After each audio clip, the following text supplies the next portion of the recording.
العالمين وبه نستعين على أمور الدنيا والدين.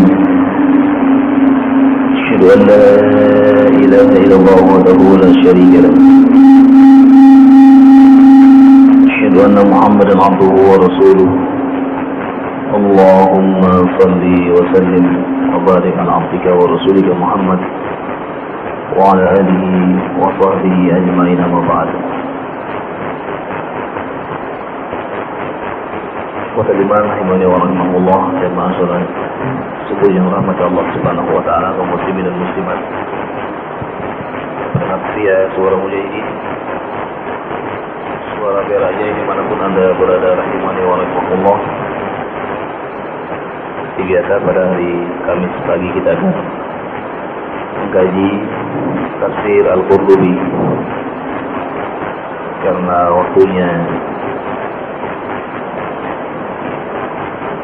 tidaklah mana setengah jam. Kita langsung saja kepada surah Al-Maidah, sekarang ayat yang ke-6. Surah Al-Maidah ayat ke-6. A'udzu billahi minasy syaithanir rajim.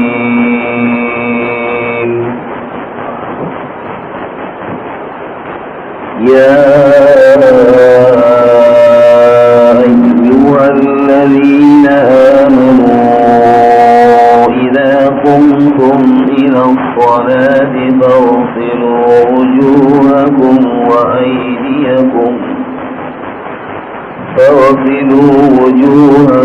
وأيديكم إلى المرافق وامسحوا برؤوسكم وأرجلكم إلى الكعبين وإن كنتم جنبا فاطهروا وإن كنتم مرضى أو على سفر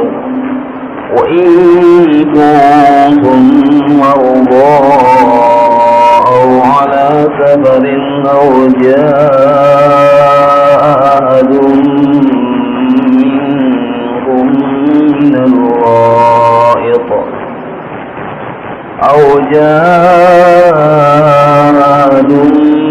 منكم من الغائط أو لامستم النساء فلم تجدوا ماء فتيمموا صعيدا طيبا فامسحوا بوجوهكم وأيديكم منه ما يريد الله ليجعل عليكم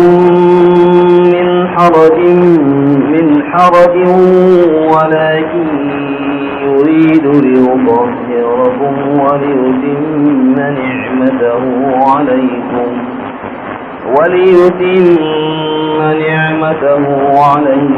لعلكم تشكرون.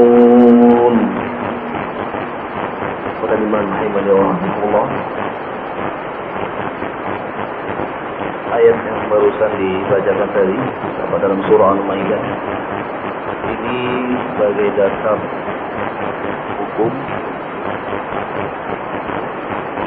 tentang wajibnya seorang bersuci sebelum melaksanakan ibadah sholat.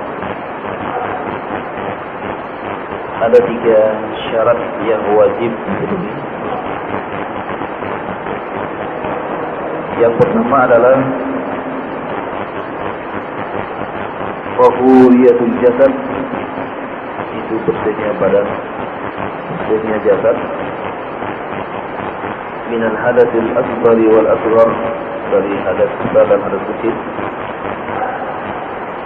Kemudian yang kedua adalah tahuriyatul makan, tahuriyatul asyab. Yang kedua adalah bersih sucinya pakaian dari najis. Kemudian yang ketiga adalah Fahoyatu al-makan, sucinya tempat. Jadi tiga inilah yang memegang peranan penting diterima atau tidak sholat seseorang. Salah satu di antara tiga hilang, maka sholat seseorang tidak akan pernah nyambung dengan Allah Subhanahu wa Ta'ala. Maka sholatnya tidak sah. Secara khusus pada ayat ini Allah Subhanahu wa Ta'ala berfirman, ya ayyuhalladzina amanu, wahai orang-orang yang beriman, ay alladzina sadaqallaha wa rasuluhu wal yawmil akhir, mereka yang mengimani Allah kemudian Rasulnya dan hari akhir. Idza qumtum ila shalat, ay idza aradtum an tuqimus shalat, jika kalian ingin melaksanakan ibadah salat, ay as-salawatul khams wa ghairiha, salat lima waktu ataupun yang lain, faghsilu wujuhakum, faghsilu wujuhakum, maka basuhlah mukamu. Pada ayat ini diterangkan yang rukun saja. Faghsilu wujuhakum. Di dalam hadis Rasulullah sallallahu alaihi wasallam menjelaskan, kana Rasulullah sallallahu alaihi wasallam bila arada an yatawadda fa sabba alaihi al-ma' fa ghasala yadayhi thalathan. Rasulullah sallallahu alaihi wasallam ketika akan berwudu, dibawakan air dan dituangkan, beliau membasuh tangannya 3 kali. Tsumma tamarrada wastansaqa wastansara. Kemudian beliau tamat berkumur-kumur. Kemudian istinsaq, memasukkan air hidung, kemudian istinsar, mengeluarkannya. Salatan 3 kali. Tsumma ghasala wajhahu salatan. Kemudian beliau membasuh mukanya 3 kali. Jadi amalia sebelum membasuh muka adalah cuci tangan terlebih dahulu, kemudian berkumur, kemudian bersihkan hidung, kemudian baru keseluruh wajah, basuh muka, kemudian basuh muka sampai batas muka itu adalah sampai tubuhnya rambut, masuk ke muka, termasuk di bawahnya janggut, itu juga di muka. Wa aydiyakum, dan kedua aydiyakum, termasuk kedua tangan, ilal marafiq, sampai siku. Ini masuk kedua tangan sampai siku. Salatan di dalam riwayat, salatan di dalam riwayat yang lain, isnataini. Di dalam riwayat Rasulullah SAW membasuh sampai 3 kali, dan juga dalam riwayat Rasulullah SAW membasuh 2 kali. Kemudian beliau dalam satu sabdanya mengatakan,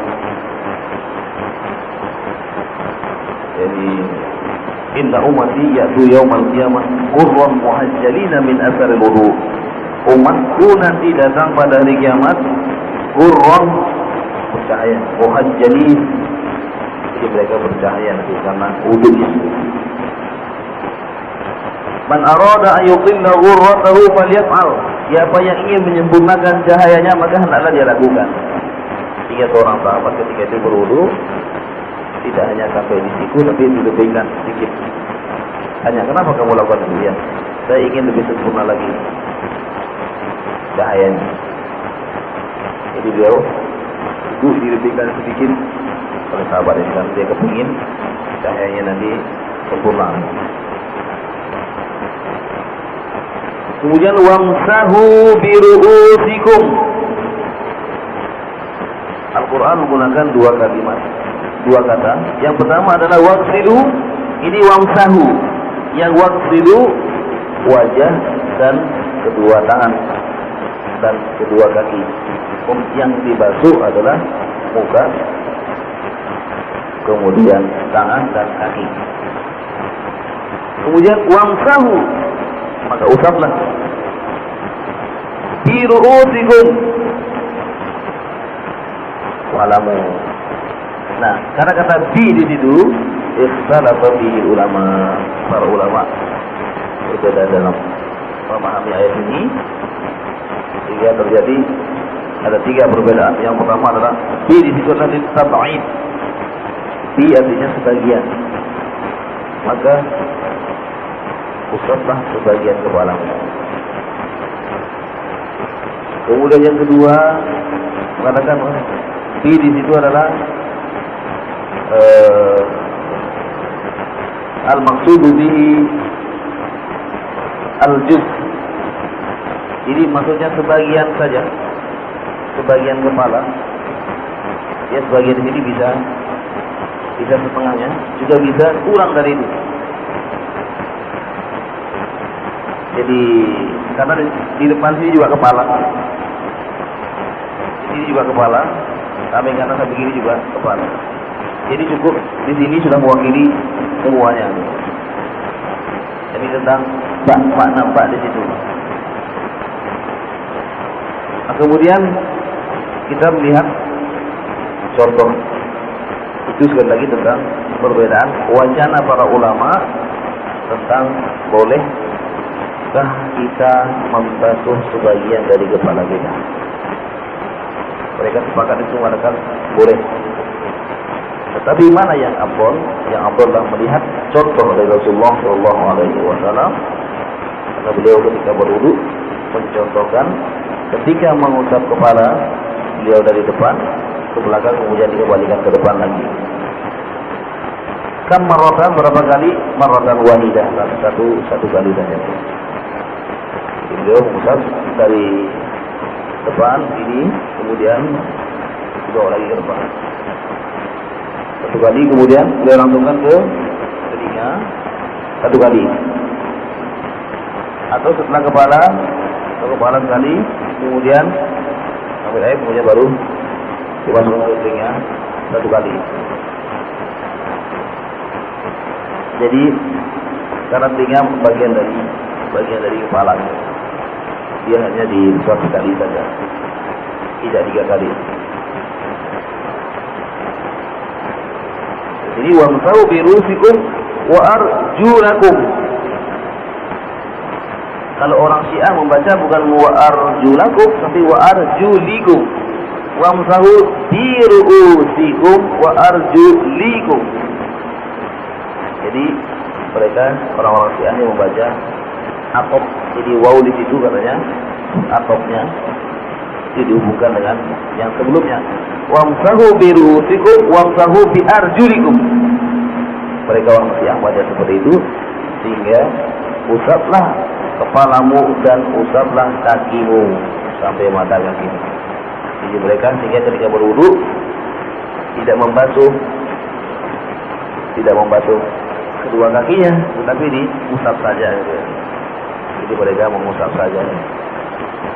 Fahada tafsirun batil, tafsir yang batil. Yang benar adalah sebagaimana dalam Al-Quran ini, wamsahu biru'usikum wa arjulakum. Kenapa kau arjulakum? Ngatopnya ke sebelumnya lagi. Faghsilu wujuhakum wa aydiyakum ilal marafiqi wa arjulakum ilal ka'baini. Yang belajar bahasa Arab pasti akan mengetahui. Maka basuhlah mukamu, kemudian kedua tanganmu dan kedua kakimu. Takbirnya seperti itu. Jadi waw yang di situ wawnya larinya ke wajah dan juga larinya ke kedua tangan. Kenapa bisa demikian? Karena memang Contoh dari Rasulullah Sallallahu Alaihi Wasallam, beliau membasuh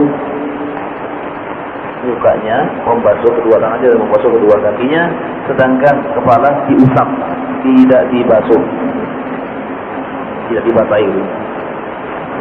Orang basah sekali itu. Jadi diusap saja. Kemudian saya itu tertib. Nah, inilah urutan-urutan berwudu. Kalau ditanya mana dasar hukumnya kalau kita ini disuruh berwudu, ini dalam Al-Quran ada. Jadi di sini kan diterangkan yang rukun-rukun, ya, terperinci dalam sunnah. Dan Sahih Bukhari, Sahih Muslim, hadisnya Utsman bin Affan, beliau menjelaskan bagaimana wudunya Rasulullah Sallallahu Alaihi Wasallam. Karena itu orang yang hanya belajar Quran saja, tidak pelajari hadis, maka dia tidak akan bisa mengamalkan Al-Quran. Hadis itu adalah sebagai pelengkap, penjelas daripada Al-Quran itu sendiri. Karena itu Rasulullah mengatakan, taraktu fikum amrayni ma in tamassaktum bihi ma lam tadillu ba'di, kitaballah wa sunnat Rasulullah sallallahu alaihi wasallam. Seperti meninggalkan dua perkara yang apabila kalian berpegang teguh kepada keduanya, kalian tidak akan pernah tersesat, yaitu Al-Quran dan sunnah Rasulullah sallallahu alaihi wasallam.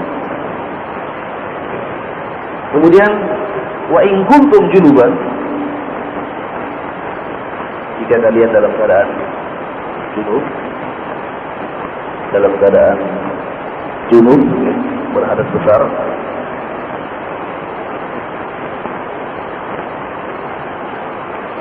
maka fatahharu, bersucilah.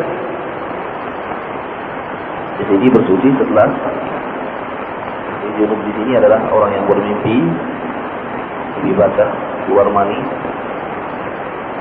orang yang senggama hubungan suami istri, kemudian orang yang haid, kemudian orang yang nifas atau wiladah, maka setelah selesai berhenti darahnya, maka dia mandi junub. Mandi junub ada caranya. Sebelum mandi dibersihkan terlebih dahulu hal yang perlu dibersihkan. Kemudian setelah berwudu, nanti kaki diakhirkan setelah mandi. Kemudian mandi 3 kali. Kemudian setelah itu maka dianggap bersih dari hadas besar. Wa in kuntum marda aw ala safarin, jika kalian dalam keadaan sakit atau sedang bepergian, aw jaa ahadun minkum minal ghaid, atau kalian buang hajat, aw lamastumun nisa, atau menyentuh, maksudnya adalah senggama dengan istri. Falam tajidu ma'an fatayammamu sa'idan thayyiba, maka hendaklah kalian tayamum dengan debu yang bersih. Famsahu biwujuhikum wa aydikum minhu, maka usaplah wajahmu dan kedua tanganmu. Nah, di sini juga para ulama kita dalam menyikapi ayat ini juga ada perbedaan, khususnya adalah tentang aula mastumun nisa, tentang menyentuh wanita. Ada 3 pendapat para ulama. Yang pertama adalah menyentuh wanita batas, sebagaimana pendapat ini dikemukakan oleh Imam Syafi'i rahimahullahu ta'ala. Ini menyentuh batas karena beliau berdalil bahwa lam di situ tidak dibaca panjang, bukan aulamas, tapi aulamastumun nisa, aulamas. Jadi lamasa itu artinya menyentuh. Dalam bahasa Arab lamasa itu artinya menyentuh. Karena itu Imam Syafi'i mengatakan menyentuh wanita batal. Kemudian yang kedua, pendapatnya gurunya Imam Malik rahimahullah taala, beliau mengatakan bahwa fi tafsil, ada rinciannya.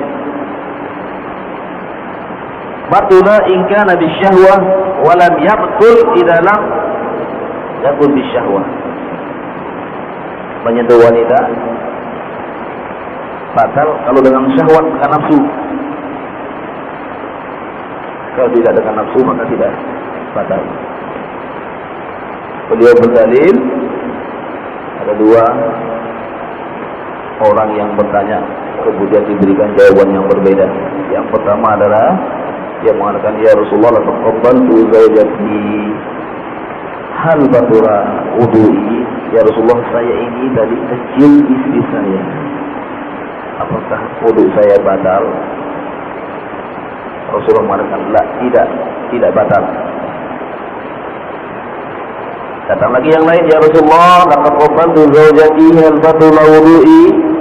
Yang lain datang, ya Rasulullah, saya tadi mencium istri saya, apakah wudu saya batal? Naam, ya, wudu kamu batal. Nah, tadi tinjau riwayatnya, Imam Malik rahimahullah ta'ala mengatakan bahwa yang pertama datang tadi yang mencium istrinya ini adalah masih sudah tua. Jadi orangnya sudah tua.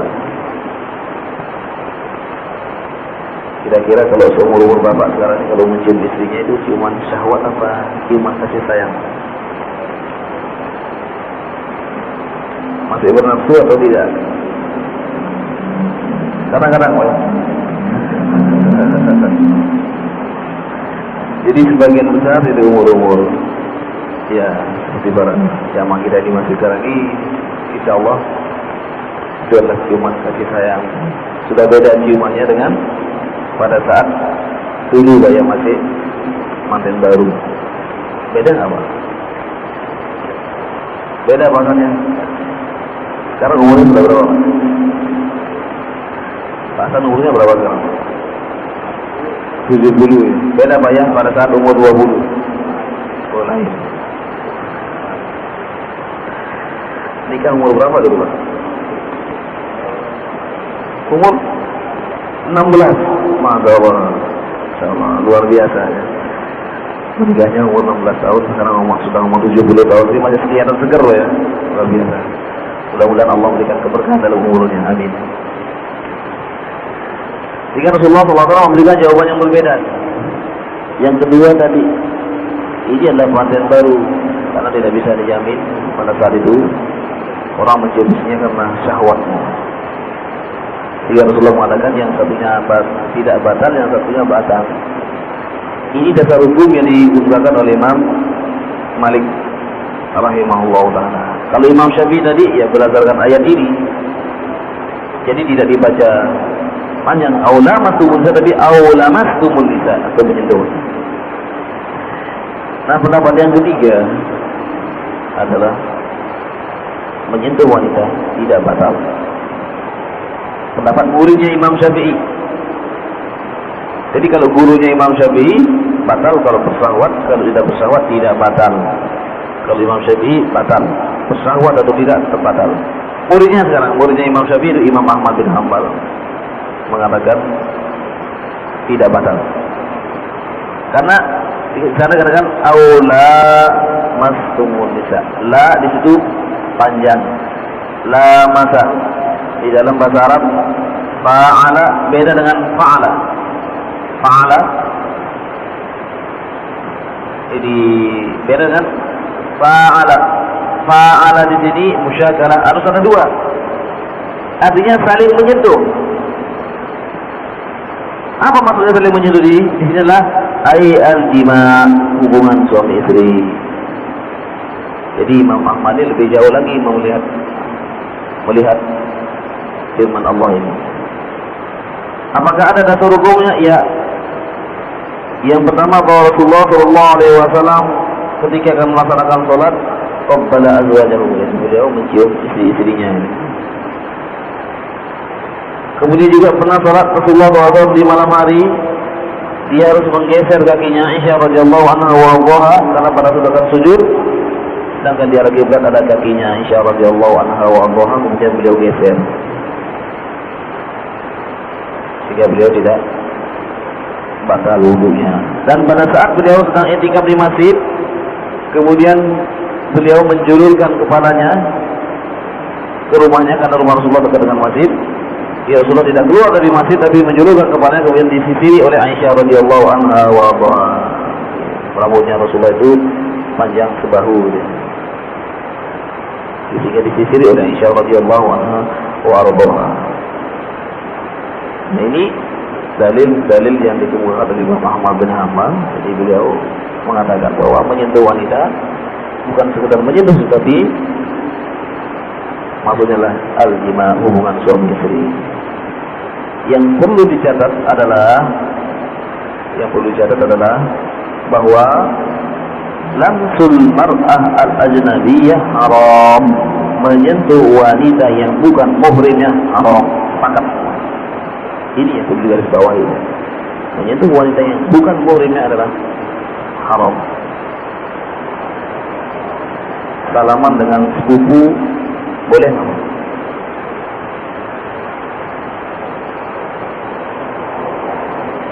Salaman dengan sepupu boleh nggak? Anaknya paman, anaknya Pak Rik bisa dinikahi nggak? Boleh dinikahi. Kalau begitu salaman boleh atau tidak? Enggak boleh. Anak paman datang. Anak paman bukan termasuk muhrim, jadi boleh dinikahi. Bukan termasuk mahram, jadi boleh dinikahi. Karena boleh dinikahi maka tidak boleh disentuh. Dan juga ketika pulang ke rumah tidak boleh melepas jilbab. Jadi ketika anak pamannya datang, tidak bebas begitu saja. Anak pamannya perempuan datang ke rumahnya ke silaturahim, tidak bebas. Demikian juga anak pamannya laki-laki bertamu ke teman ke sepupunya perempuan juga tidak boleh yang perempuan itu melepas jilbab. Dan tidak boleh asal pegang-pegang salaman dan lain sebagainya, tidak boleh. Ini yang perlu digarisbawahi. Karena ada orang yang lost sekali. Oh kan nggak batal, bukan berarti nggak batal, bukan berarti boleh. Ini kadang-kadang ada mazhab pendapat yang keliru. Mazhab yang benar adalah ikhtiyatan, berhati-hati terhadap masalah ini. Jadi yang lebih mendekati kebenaran adalah mazhab yang terakhir, mazhab Imam Ahmad bin Hanbal, yang dimasukkan di sini adalah aula masumun nisa adalah hubungan suami istri. Kalau mazhab pertama nanti akan sulit pada saat melaksanakan ibadah haji atau umroh. Karena sekarang kalau umroh, kalau haji, awaknya berdesak-desakan, sa'inya berdesak-desakan. Setiap kali menyentuh berarti batal. Tak selesai nanti. Tak selesai tawafnya, tak selesai sa'inya. Tapi dalam mazhab Syafi'i ada kaidah. Ada kaidah dalam mazhab Syafi'i. Yang pertama adalah idza dhaqal amru ittasa'a. Kalau perkara itu sempit, dia akan menjadi luas pada hal-hal seperti ketika melaksanakan tawaf dan sa'i. Ini karena nggak mungkin kan, karena memang harus bersentuhan dengan wanita, maka di sini beliau mengatakan tidak batal wudunya. Jadi tidak batal wudunya. Jadi idza dhaqal amru ittasa'a. Nanti tolong dikaji di dalam kitab Ar-Risalah. Jadi satu-satunya mazhab yang metodologi kajian fikihnya secara praktis adalah mazhab Syafi'i. Yang beliau mengarang sebuah kitab Ar-Risalah sebelum mengarang kitab Ar-Risalah. Itu metodologi kajian fikih Syafi'i. Qala Imam Rahimani wa rahimahullah. Jadi ini tentang menyentuh wanita. Jadi menyentuh wanita, demikian juga orang yang dalam keadaan sakit atau dalam perjalanan atau sedang buang air, maka ketika dia tidak menemukan air, maka hendaklah dia bertayamum bertayamum dengan debu. Nah, jadi sa'idan thayyibah di sini juga ada dua pendapat para ulama. Pendapat Imam Malik rahimahullahu taala, jadi sa'idan thayyibah segala sesuatu yang berada di atas bumi ini, di muka bumi ini. Sa'idan ini ke atas, sa'ada yang ke atas. Thayyiban. Ini semua yang ada di muka bumi ini boleh digunakan tayamum asalkan dia suci. Tidak harus dengan debu. Ini pendapat Imam Malik rahimahullahu taala. Tapi muridnya dan muridnya lagi mengatakan bahwa sa'idan thayyiban yakni at-turab at-tahir, yaitu tanah atau debu yang suci. Karena kalau pendapat yang kedua ini saja, pada saat kita naik pesawat, ada debu nggak pesawatnya? Ada debu nggak pesawatnya? Kalau kereta api ada debu nggak? Kereta api banyak. Kalau mobil bis yang ber-AC, nah, makanya di sini mazhabnya Imam Malik berlaku gitu ya. Beliau mengatakan sa'idan thayyiban. Luar biasa. Bahasa Al-Quran sangat tinggi sekali ini.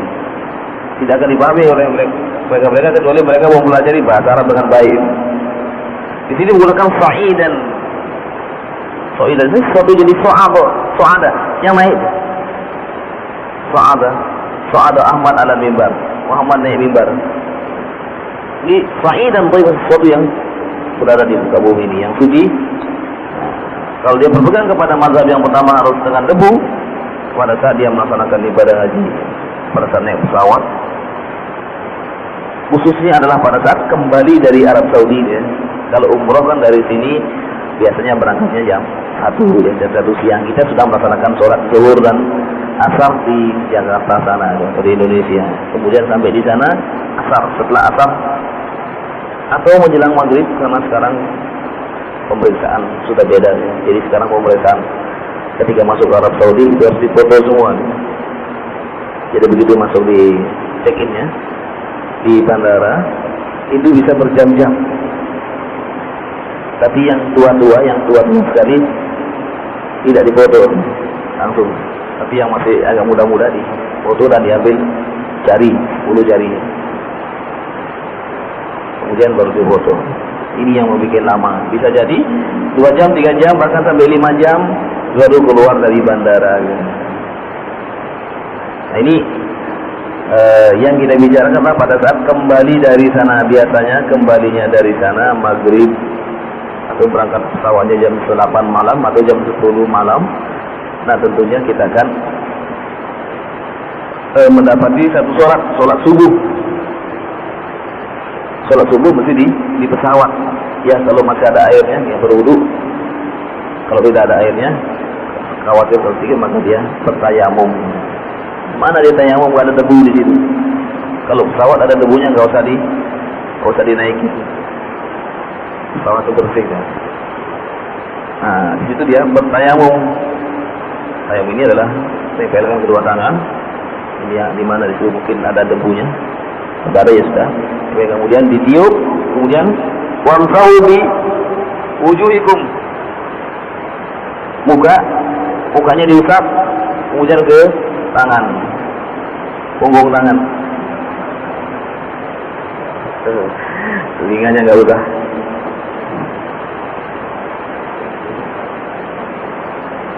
Cara pertama. Cara kedua, tempelkan lagi, tiup. Kemudian ambil lagi, tempelkan lagi, kemudian tiup, kemudian tangan. Selesai. Cara yang pertama sekali saja menempelkan tangan, tiup, kemudian mengusap wajah dan kedua tangan. Tangan pun hanya sampai pergelangan, karena ada di mazhab Syafi'i nggak usah, telinga nggak usah. Ya, ini saja sudah bisa dipahami Pak ya.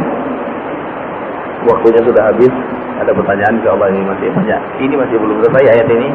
Mari kita akhiri dengan doa kafaratul majlis. Subhanakallahumma wa bihamdika asyhadu an la ilaha illa anta astaghfiruka wa atubu ilaik. Sallallahu alaihi wa sallam Muhammadin wa alihi wa sahbihi ajma'in. Assalamualaikum warahmatullahi wabarakatuh.